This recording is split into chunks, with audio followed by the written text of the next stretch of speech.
ভুৱনেশ্বৰ নগৰ জিপিৰ বহু পৰিয়াল প্ৰধানমন্ত্ৰী গৃহ নিৰ্মাণ আঁচনিৰ তালিকাৰ পৰা বঞ্চিত। জীৱিকা সখী সাগৰিকা সিনহাৰ বিৰুদ্ধে ৰাইজৰ অভিযোগ।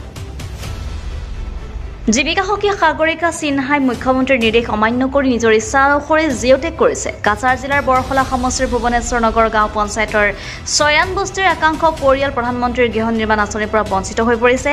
স্থানীয় মহিলাসকলে অভিযোগ কৰে যে জীৱিকা সখী সাগৰিকা সিনহাৰ গাফিলতিৰ বাবে চৰকাৰী বাসস্থানৰ পৰা বঞ্চিত কৰা হৈছে। ভুৱনেশ্বৰ নগৰ জিপিৰ সঠিকভাৱে জিঅ'টেক কৰা নাছিল, ফলত শেহতীয়াকৈ প্ৰকাশিত তালিকাৰ পৰা নাম বাদ পৰিছে। স্থানীয় জনসাধাৰণৰ অভিযোগ, পূৰ্বে যিসকলে আৱাস গৃহ লাভ কৰিছিল তেওঁলোকৰ নাম নতুন তালিকাত অন্তৰ্ভুক্ত কৰা হৈছে আৰু ইয়াৰ উপৰিও যিসকলৰ আৰ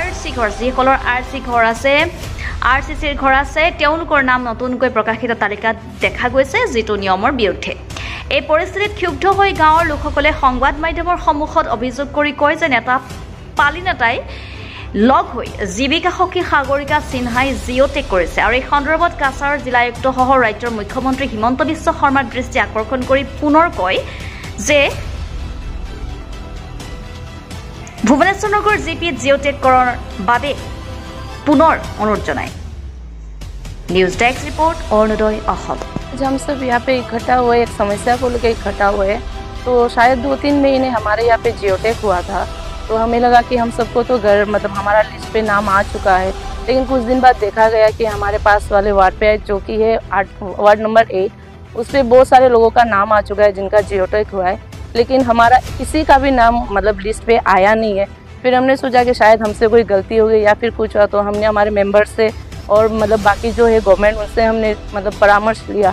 तो बाद में पता चला कि जियोटेक तो अच्छे से हुआ नहीं है और हमारे जो वो क्या जीविका सखी उसका नाम है सागरिका सिन्हा, तो उनके पास हमारे बड़े लोग जाके उन लोगों ने बहुत रिक्वेस्ट करने के बाद कुछ दिन बाद आके उन्होंने जियोटेक किया। तो हमने सोचा कि अब तो हो चुका है, अब हमारा नाम तो आ ही जाएगा, लेकिन फिर भी देखा गया कि कुछ दिन बाद हमारा नाम तो आया नहीं है।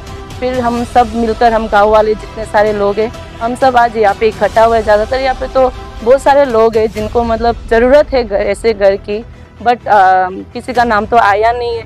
तो आज हम जितने सारे महिलाएं, इवन के हमारे जो मेंबर हैं, इन सब के साथ आज हम यहाँ पे इकट्ठा हुए ताकि हम गवर्नमेंट से रिक्वेस्ट कर सके, हमारे डीसी से रिक्वेस्ट कर सके कि आखिर हमारी ऐसी क्या गलती थी कि हमारा नाम नहीं आया गया है।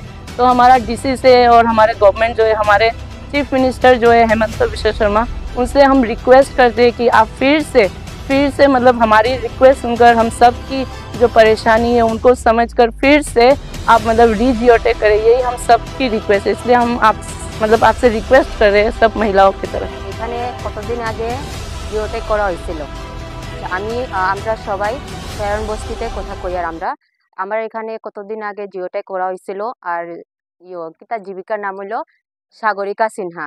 তাই নাইয়া এখানে জিওটেক করছিল, কিন্তু এটা 8 নম্বর ওয়ার্ডের সবের নাম আই গেছে, আমরা একটারও কোনো নাম নাই। জানি না আমরা কোনো কিতা ভুল হয়েছে, এটা তো জানি না। কতবার কওয়ার পরে তাই নাইয়া জিওটেকটা করছে, কিন্তু আমরা এই লিস্টে একটারও নাম নাই।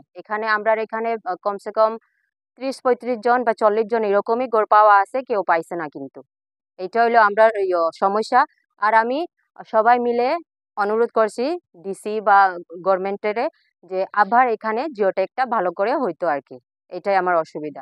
আমাদের এত অঞ্চলের জিওটেকের যেটা পদ্ধতি চলছিল আর কি, এর মধ্যে আমরা আমাদের ভুবনেশ্বর নগর জিপি 7 নম্বর ওয়ার্ডে কি বা কোন কারণে জীবিকা সখী আসতে চায় না, তখন আমরা অনেক যোগাযোগ করার সত্ত্বেও উনি আসতে পারে নাই আর কি।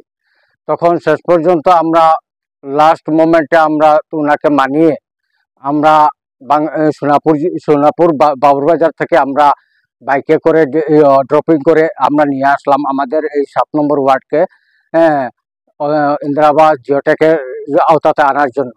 কিন্তু উনি আমাদের গ্রামে সবাইকে আমরা যখন ডেকে ওনার মাধ্যমে আমরা জিওটেকের কাগজপত্র দিয়ে দিলাম বা এক জায়গাতে বসে সাগরিকা সিনহার কাছে, তখন সাগরিকা সিনহা আমরা তো নিশ্চিন্ত থাকলাম।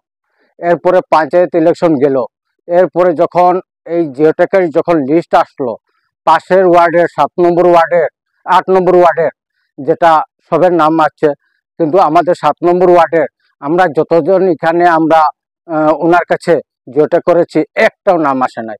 আপুনি স্বাস্থ্য সেৱাৰ সৈতে জড়িত হ'ব বিচাৰে নেকি?